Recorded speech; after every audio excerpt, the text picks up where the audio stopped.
So good morning, everyone. I'm Jessie Whittish with Kentucky Youth Advocates. Thank you all for joining us today from Kentucky's brand new DCBS Commissioner, who I think has been on the job about 3 minutes.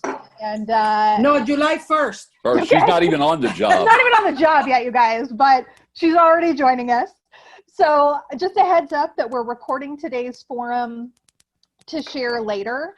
We'll record it as a video and also as a podcast. So if you want to listen to it later, or if you want to share it with people later. And we ask that you stay muted during the conversation, but we are taking questions and comments via the chat feature. I don't know if we'll be able to address them today, but we already have a request to pass those along to our new commissioner. So please put in the questions that you have, and we're also sending the questions that you have submitted in advance when you RSVP'd. So with that, I am going to kick it over to Terry, and he is going to get us started. Yeah, great. Thanks, Jessie. Yeah, we're going to jump right in. Marta has a hard close at 9:50, so we're going to post her resume or her vita on site, governor's announcement, et cetera, because we don't want to take up a lot of time on just reading. We want to let you listen to Marta. Additionally, two things, as Jessie said, our intent with the commissioner and her team is to send them questions that we were not able to get to.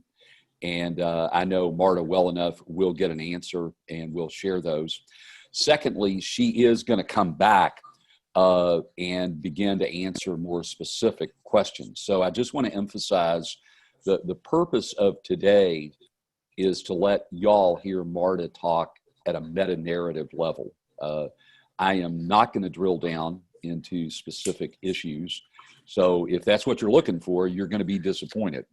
If what you're looking for is to hear her talk about leadership, vision, and direction, then we feel like that's the predicate conversation. So I just want to make sure everybody understands that.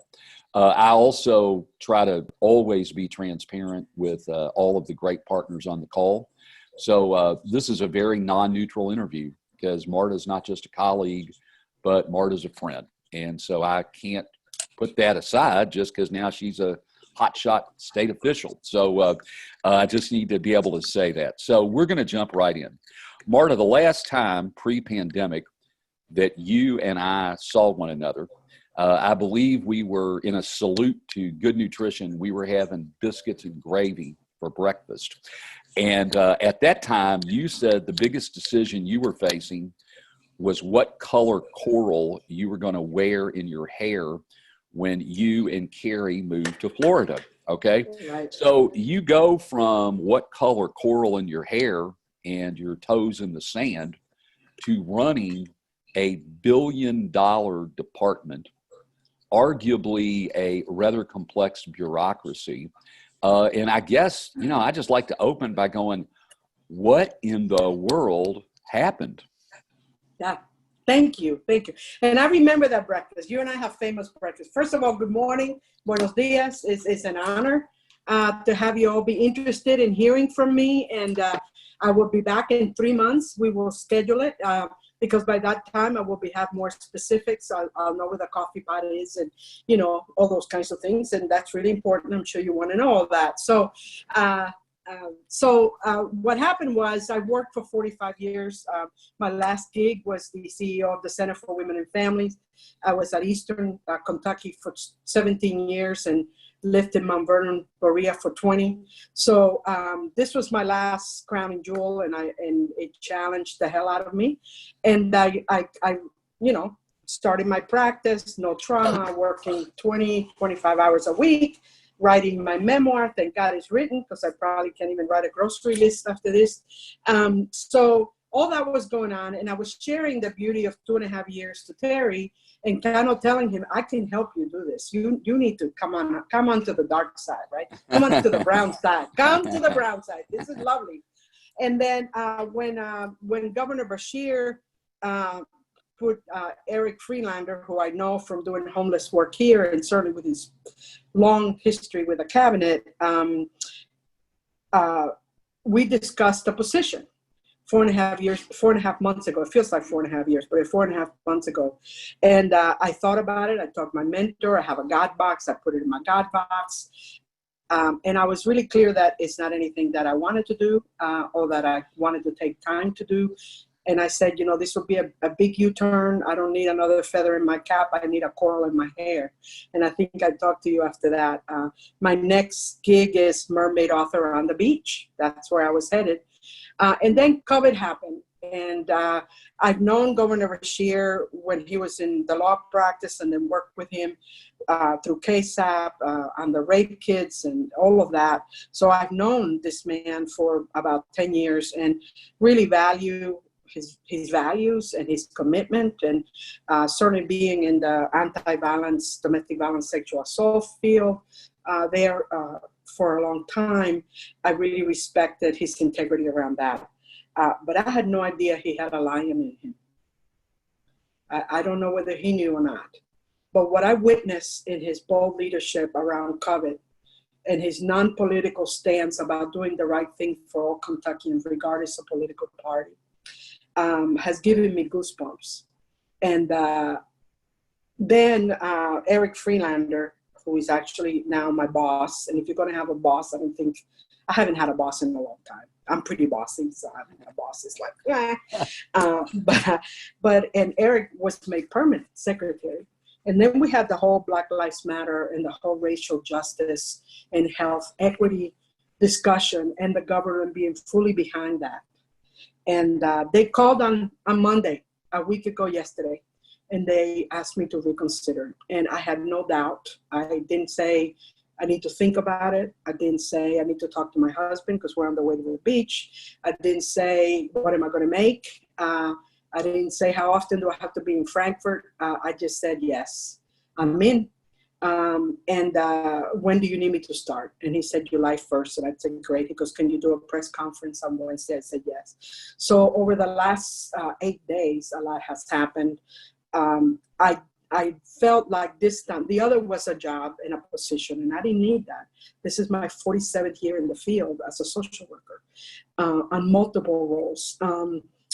But I felt like it was both a spiritual and a values call, and that I had to say yes. And I did, and I haven't had 1 ounce of regret yet. I will update you in 3 months, but that's where I am. And that's what shifted. COVID, his leadership, Eric Freelander, and the racial justice, racial health issue, and his commitment to that, because, you know, that's a major issue for all of us, especially those of us who are poor and do not have access to healthcare, in addition to everything else. So it was a pretty clear decision, and the right decision to say no 4.5 months ago. And I've napped and I've rested for 3.5 months because I didn't have any consulting work either. Nobody was working. So I was rested enough and ready, and I decided to take this on. In 47 years, I purposely have not worked for city, state, or federal government agencies for a reason. I am not a bureaucrat. And I like to get things done. And although systems are needed, I don't believe the structure follows the purpose of what we're doing and keeps in mind that our purpose is not to go through bureaucracy, but to help people who need it desperately. So I tend to see what I can do to deconstruct that structure that is archaic, that is certainly a regressive structure, and lifting up the people doing the work so that they can help the clients doing the work. So that was the opportunity that I saw, that I had never seen before in this state by any governor, and that being the kind of human being that I am with my history and my skill set and my values actually has a chance of doing the work as opposed to just be stuck in bureaucratic you know what that is. So, you live there, you work there. Yeah. So Marta, does that help? Yeah, and we're going to get into, we're going to spend quite a bit of time on racial disproportionalities and also some trauma-informed issues, because those are two major threads for Marta. Before we get to that, though, and I hate to use the verb riff because I'll probably have to cut you off in 30 minutes, but I really want folks to get a sense of who this new commissioner is as a leader. If you were to if we were to talk to other folks, I know I have my perception, but what are the 2 or 3 threads of the way you lead that we're going to see as you carry DCBS sort of into its next chapter? Well, I'm a visionary with a plan. I think a vision without a plan is a hallucination. So you can take that to the bank when it comes to me. You know, I don't hallucinate, but I vision, and I do a lot of work to work with people to get them on the same path so we can all be rowing in the same way. So that may be lots of uncomfortable conversations. I don't shy from those at all. I actually welcome them. I love conflict. Conflict yields the pearl. It's the sand in the oyster. So things, you know, to know for me is, you know, a huge vision with a pretty clear plan and with getting everybody on the bus. And those who are giving the opportunity and coach to get on the bus and don't get on the bus, I'll find another bus for them to go to. Make sure that they're okay, but that they're not impeding those who are ready to move forward. I work for about 80% buy-in in my decisions. I'm very personable, very reverent, an incredible amount of fun. You know, work needs to be, keep us alive and excited and authentic. So I'm an authentic leader. I'm a visionary. I'm very much driven by human relations, and we'll have relationships and we'll have coffee with people and we'll argue with people and then have dinner. I mean, conflict is my world. You know, I've been a social worker, meso macro work, policy, and then clinical work around trauma for 35 years doing that. So I don't shy away from that. I actually get a lot of energy from it. I don't create it, but I do welcome it because resistance is purposeful. And conflict is the sand in the oyster. I'm very courageous. I've taken a $43,000 cut in pay to move to Appalachia because it was home. And then I left tenure at 57 to come run, you know, the Center for Women and Families, where my board could have walked me out in 24 hours. So I'm courageous. I'm afraid a lot, but it doesn't keep me from doing the right thing. I am destined to live a life with no regrets, and I've lived my life that way. I'm incredibly open to criticism and welcome it. And I'm really honest about how I see things. You don't ever have to guess, what does Marta think about that? You know, where do I stand with her? Is she mad at me? Because she's so intense. And she sounded like she was mad. If I'm mad at you, you'll be the first one to know, and we'll talk about it. You don't have to guess about that. And Terry can attest to that. We've disagreed a lot, and we're the best of friends, and that's what I believe. So you know, if you think, well, was Marta mad about that? It's like, no, Marta's just really intense and passionate. And Cuban, raised in New Jersey and Appalachia, okay? So, you know, hang on to your pacemakers and diaphragm, because, you know, that's how I work. But very personable. I don't see my role any more important than that person cleaning the bathroom so that all of us can go. We all have a job to do. We all have a grain of sand for the big picture. And I don't have a lot of arrogance about the role. I think it's important because I can make decisions and talk to people. But I'm your voice at those levels. And, you know, a lot of times you're going to have to say, Marta, slow down. You know, this is a bureaucracy, in case you forgot. And I will listen. I will listen a lot. But you also don't have to guess about what I think. I know a lot. I'm old. I turned 66 in March. I've been doing this work for 47 years in multiple roles. So I'm not here for my next job. I don't need one.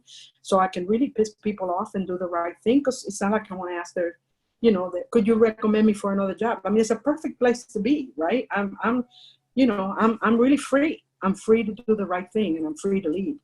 And I'm really excited about that. So the only regret I have is that I started to write more poetry, and was on my way to move to the beach in October. And that now has to kind of go back in the closet. I don't have many skeletons in the closet, as all of you know me. But that one is going to have to be in the closet for a while. So two themes that I want to make sure we have time to dig in deeply.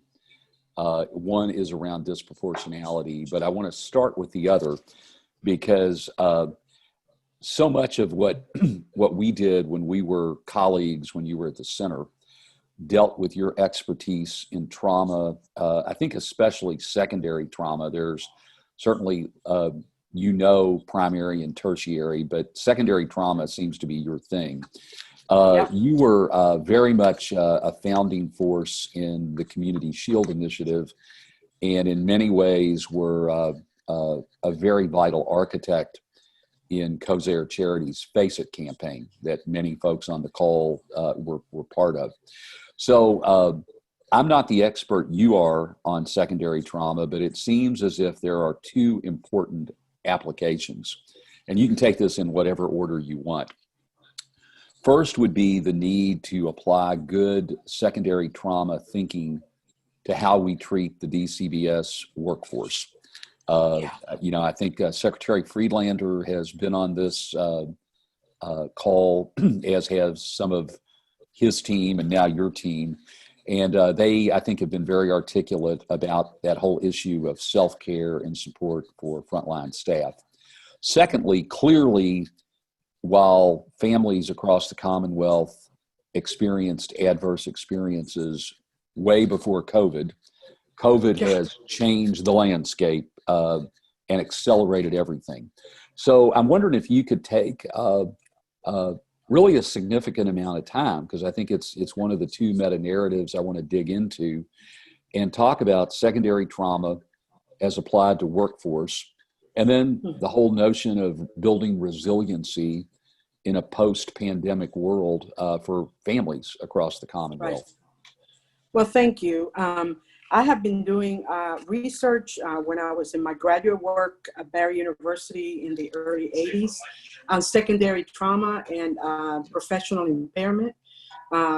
Did a dissertation on healing the healer.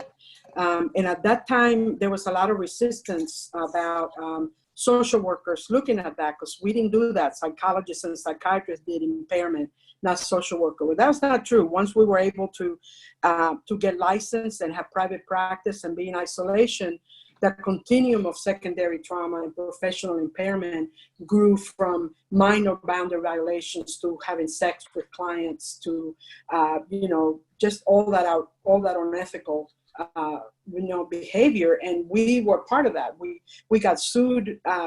The NASW trust went up in rates because so many of us were impaired and had, as a result of not doing the rest of the social work, which is the advocacy, the activism, the policy. That's what keeps us alive.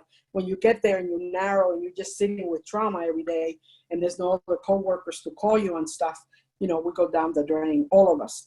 So one of the myths about secondary trauma and one of the myths about impairment is that it's the bad apple in us. What I know is that it's not. It's actually the best of us who totally gave more than we had, disregarded a commitment to healthy lifestyle and family. We're not around children who laughed and screamed because they're having a good time, but because they're getting beaten, and witnessed our third vagina being ripped for a 14-year-old. And how many times can you do that? And how many times can you actually look at somebody with a broken jaw, or can you look at a perpetrator in the eye who just burned the Christmas tree for the kids and, put his spouse in the hospital on Christmas Eve? How often can you do that and not get affected? If you're not getting affected, you're not human, and get out. So I come from a place where my first internship as a social worker was at Jackson Memorial Hospital with Vietnam vets. And at that time, PTSD did not exist. That's how old I am. It was called war fatigue.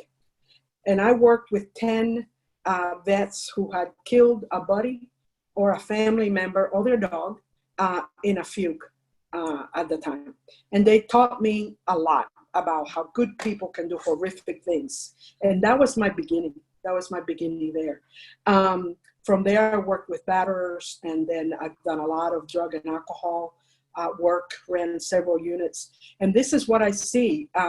What I see in the worker, what I see in those of us who hold space, hold sacred space, so the pain and the trauma and the abuse, the cult ritual abuse, the dissociation, the violence, the cutting, all of that happened. We hold this alchemy. We hold this incredible container to hold that alchemy of humanity, where the worst of us and the best of us live. So I decided that one of the pieces that I could bring to the table is the commitment to make sure that those of us who have the courage to sit with trauma long enough to be impacted by it can stay long-term and not die in the field. So I have been doing secondary trauma work, and I have been doing training and policy work around that for the last, I mean, that was 1985, since 1985 when I graduated from graduate school. So I don't see how anyone working in CPS, working at the cabinet, is not, I call trauma is contagious. It's not at the very least splashed by the horror that our families are living with and managing with. So one of my big commitments to the cabinet, one of the big commitments to our clients, is to make sure that our workers have the support they need, that they have a sense of well-being, and that they have the skill set to not just self-care. I hate calling it self-care. I do a training called Beyond Kale and Pedicures. And what it means is this is not about taking a day off. This is not about getting your nails done. This is about deep, long-term commitment to look at all the quadrants of a human being and setting up a comprehensive set of standards, which includes spiritual, because our worldview gets busted whenever we do this work, and our spiritual work gets busted when we do this work. And make a commitment, make that part of the conversation with supervisors, make that part of having a flexible way to deal with people are traumatized. I ran several groups with CPS on when they came back from a home visit, and they took a child with cigarette burns on them, and they were screaming for their mom, to be able to debriefing that immediately with people who get it. So I have lots of tools in my toolbox around that. I have an incredible heart for it. I am here 47 years into this work because I believe that it is revolutionary, just like Audre Lorde says, to take care of ourselves while we're leading or walking in a revolution. And I've done that. I've done that my whole career. And I will help people think about what's realistic for them and get those supervisors and directors to really implement on a policy and process level how to make sure that that's a priority. Because without that, we are not available. We get burned out, we get toasted, we get resentful about our clients, we don't believe them, we start having inappropriate conversations with them. We do all these things, and it's not you, the bad worker, it's me. It's all of us have that potential. So trauma is contagious, it hurts all of us, and we need to have a shot, and we need to have a way to manage it and to use it and twist it, pivot it into resilience, which is what our clients do. Our clients are traumatized, and then they're so resilient. They're over there figuring out where they can get help, and they don't get help from the cabinet. They find 3 other ways, and then we get mad at them because they're getting help from here and help from there. Thank God. They're good managers. They're good economists. They're really bright. They're really surviving. That's resilience. So I love both the work on secondary trauma and the work on resilience. And one of the visions that I have that I actually shared already with my boss, Eric Freelander, I love calling him my boss. I said to him, if somebody's going to have a boss, I can't imagine anybody better than you. And he goes, that's because I know my place. I'm here to carry your purse. Which is what my husband said to me before I married him. He said, what are you going to do in my life? He said, you got big stuff to do, and I believe in it, so I'm here to carry your purse. So my husband said that. Now my boss said that. I do have a heavy purse, so I'm scared to help. Hey, so Marta, let me ask you a question. That was a great and deep answer around DCBS workforce. One of the things that I think folks would note, whether they frankly agree or disagree with the governor on everything connected to COVID, is he and the secretary have been very consistent in that theme of building resilience with families in light of COVID. So can you talk a little bit in a big picture, because I know that your perspective is that building resilience is not just the cabinet's job, but cabinet is part of that. When you look at the landscape for Kentucky families right now, especially vulnerable Kentucky families coming out of COVID, what are the 2 or 3 things that you think are critical issues, not just for the cabinet, but we've got a lot of really very effective advocates and partners on this call.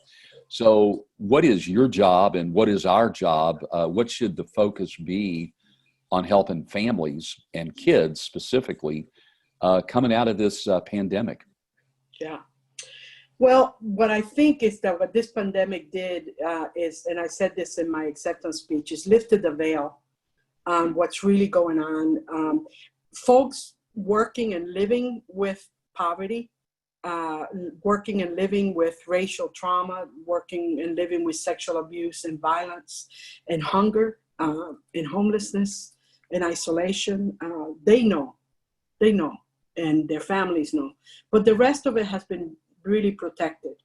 And what COVID has done is lifted the inequalities and the gaps that we don't have.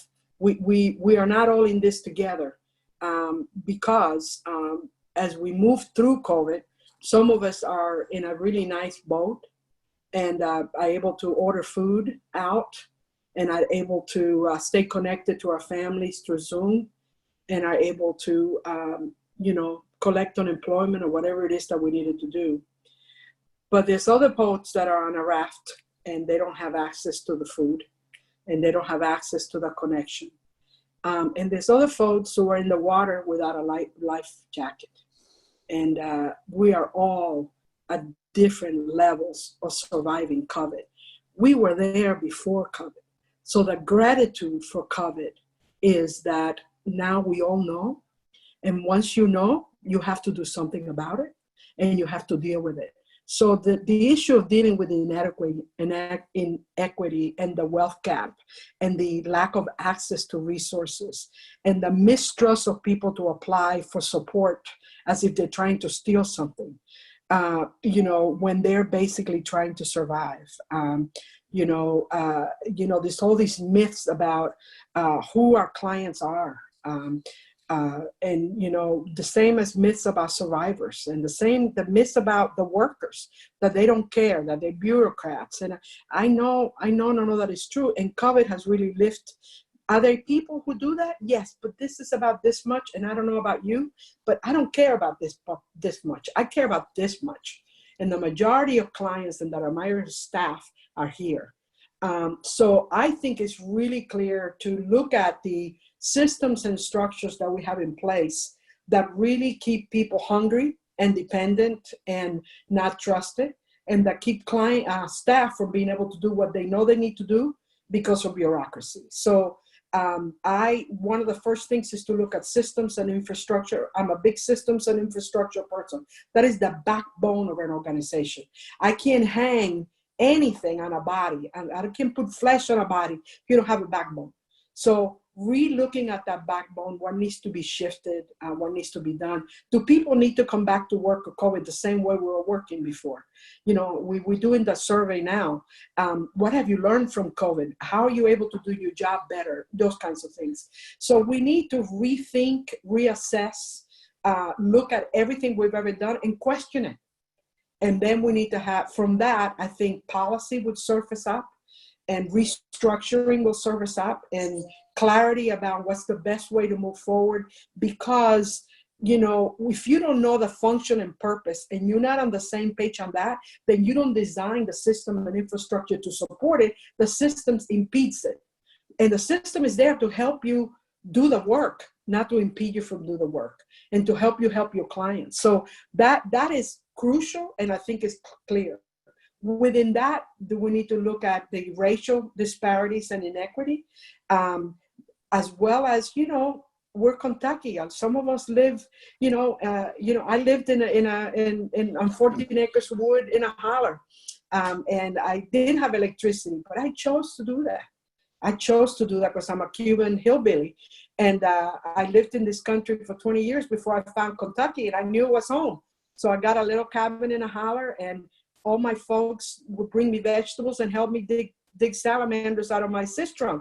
And I learned a lot. I learned a lot about Kentucky. I learned a lot about being rural. I identify as Cuban by birth and Appalachian by the grace of God, because I would not be the kind of woman I am and the kind of leader that I would be for this state if I hadn't had those almost 20 years living in rural Appalachia. So, I think restructuring, relooking, questioning, some of it we're going to keep, some of it is good, but we need to look at everything. And I think we need to do that.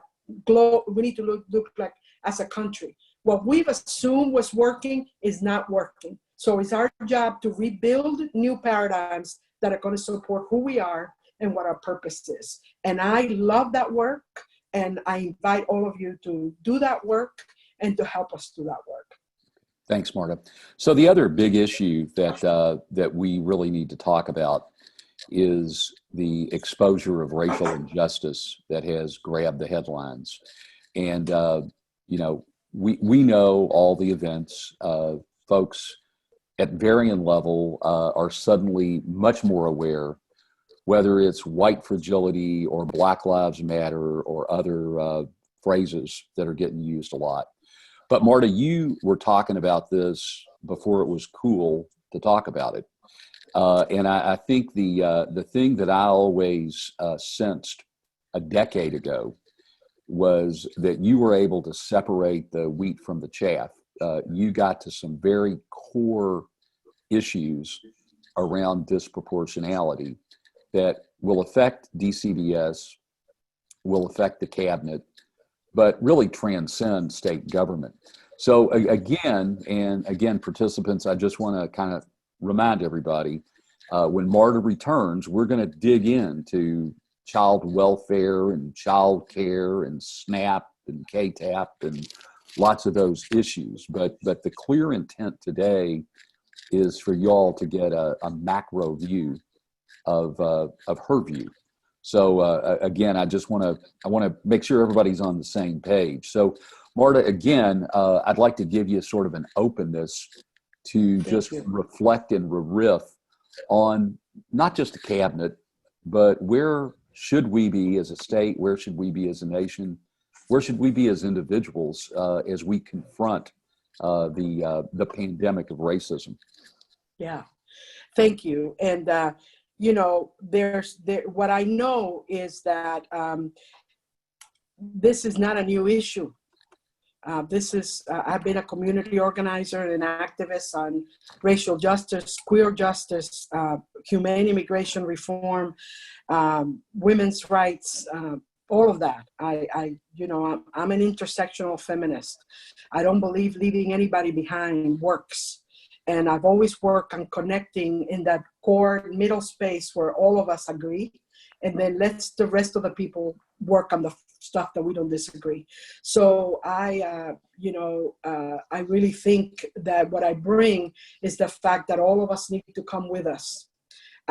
Because if not, when we get to where we're going, the bus will be empty and we'll only have those who were able to pay for the ticket to get on the bus. So what I want to say is that we have an incredible opportunity to clean up 400 years of injustice. We started in 1919 to address racial inequities and injustice in this country. And it's 2020, and here we are. So folks who have been living with all that you're seeing now, because the revolution is for once televised, and those of us who have been blind or had not accessed did not realize how bad it was. So I think we have an opportunity where 80% of the country, at the very least, 80% of the state, hopefully at least 80% of the cabinet, can really see that this is not acceptable and not on our watch. So although you may not have created it, it is our job, your job.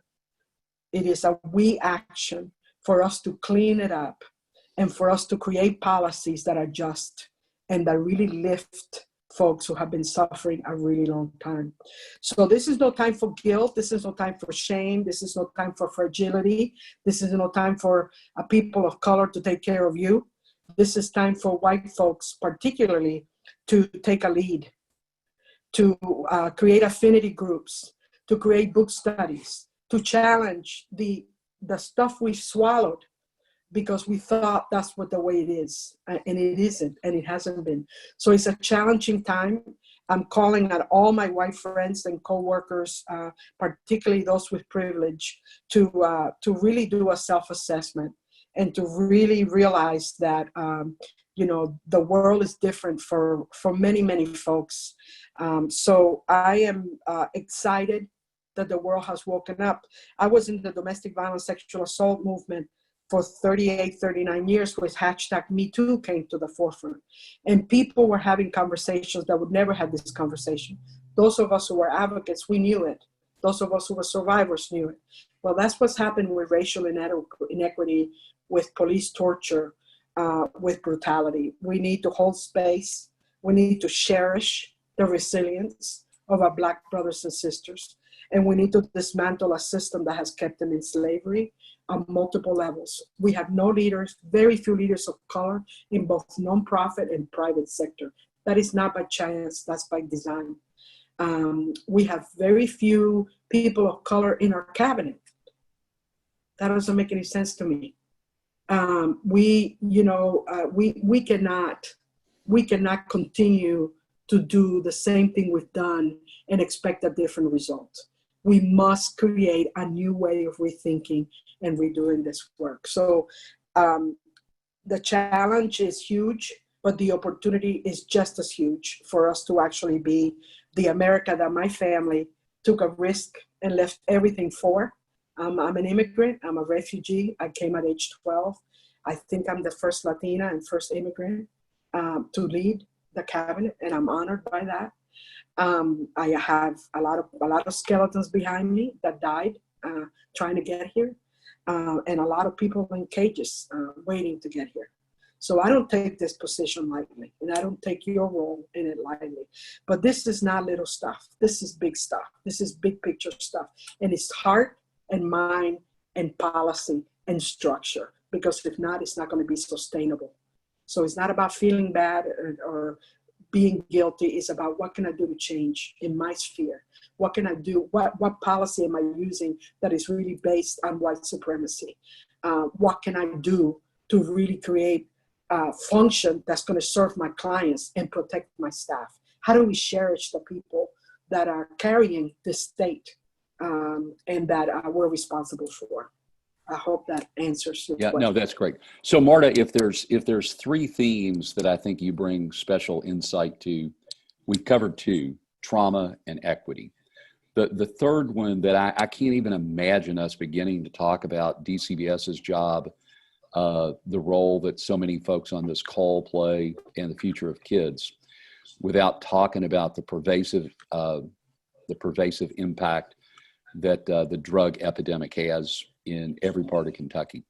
So again, I know that you have special expertise and commitment on the issue of opioids as a public health issue, not as a moral failure. So again, like it's always dangerous, I'm giving you three riffs today, so I'm going to send you the bill, but riff a little bit in terms of best thinking as to how we even began to turn that current or that tide around the pernicious impact that opioids and other drugs are having across the Commonwealth. Yeah. Well, first of all, I ran 2 chemical dependency units, one in Key West with folks who had AIDS and chemical dependency, and one in Miami, Florida. And I have been around recovery for 38 years. And what I want to say is, just like the survivors of domestic violence and sexual assault, just like the Vietnam vets that I worked with, just like the folks in Appalachia that I've had the pleasure to drink tea and exchange cauliflower with. The strongest people, the folks who are able to use and show up for work, that are able to feed their kids to the point where they can no longer do those things and begin to feel like I have to use all the time to just feel normal. So that's what a substance use disorder does. There is clear evidence that there's a chemical component and a genetic component, very similar to diabetes. And we don't blame people for having diabetes, even when they eat cake while they're having diabetes. And we don't blame people for having lung cancer, even though they're carrying an oxygen tank and smoking a cigarette. That's addiction. That's what addiction does. It destroys the human being, who they are. It destroys their value. It destroys their family. Many of those folks are able for a long period of time to function. So I see it as living with a substance use disorder. I really, it's the whole strength-based look at this. We need to look at this from a strength-based. And we also need to assist people with trauma. We know that a lot of substance abuse has severe trauma underneath. And it's the medication that a lot of us find that it works for a little while and then it comes back to hurt us. So without dealing with trauma at the bottom of that, we're going to continue to use. Secondly, we need to have treatment. We need to have options for people. And just like survivors, they may need to go 10 times before they're ready. And you pray and hope that they don't die on the next time they shoot, or the next time they snort, or the next time that they take those pills. What I've seen is really good people, particularly in Appalachia, hit by poverty after tobacco was no longer the cash crop, and begin to sell drugs as a result to make a living because they are resilient and they will survive, and then get hooked on it, right? So I have an incredible amount of respect and love for those of us living with addiction and living in recovery. And our work is to help them create a life that they don't have to escape from. And our work is to create connections because they're isolated. And our work is to deal with the pain underneath the use so that they have a chance at recovery. Great. Thank you so much.